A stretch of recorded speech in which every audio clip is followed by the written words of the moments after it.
So I'm back in my cookbook, The Great British Baking Show, Season 11, to make Prue Leith's Tart aux Pommes, which is an apple tart.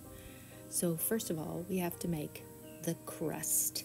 And in the book, they always do it with their hands. They blend the butter in with the flour, and I may live to regret this later, but I'm doing it the cheat way, which is how I usually make crust. So I put the flour and the butter and mix it till it has like a little pebble feel to it. You can still see some of the butter, and you don't want to completely, grind it down smooth. And so once you get to that consistency, then you can throw in your egg and some ice water, just a little bit at a time of the ice water, and it's going to start to come together and form a lovely pastry dough. Now, you'll see later why maybe I should have done it the way they have it in the cookbook. We'll see.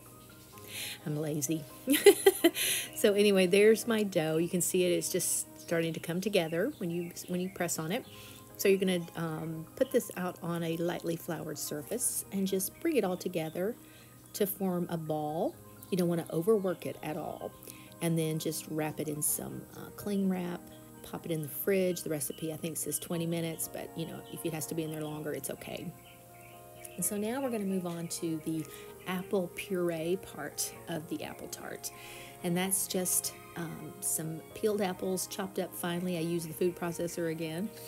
You're going to put that in a pot on the stove with a little butter and some lemon juice. And you're just going to let that butter melt down and let it stew and simmer. I think the recipe calls for about 20 minutes, but it smells heavenly. I'm going to tell you that right now. So once it got soft, I just took my potato masher and just went in there and pureed it some more. So it's just pretty fine. You don't want it mushy, I guess. I don't know. It's fine this way. So I rolled out my pastry and I put it in my tin, and you can see it's not the best.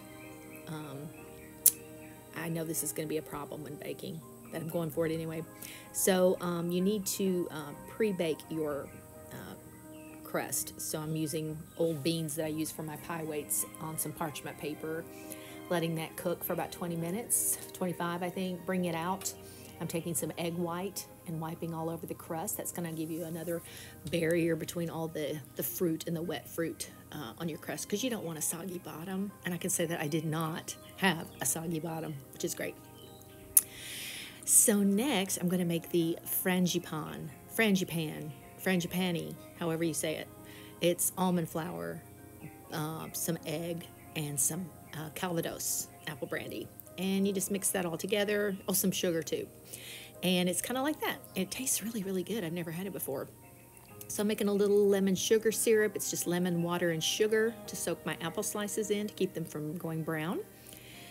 So now I'm taking that lovely apple puree and just putting a nice coat of that on the crust directly. Then I'm taking the frangipani and putting that over the apple puree. And here's where the fun starts. You slice up your apples very thin. I used a little mandolin because I can't cut that thin with a knife. And you're soaking them in that lemon water, lemon sugar water.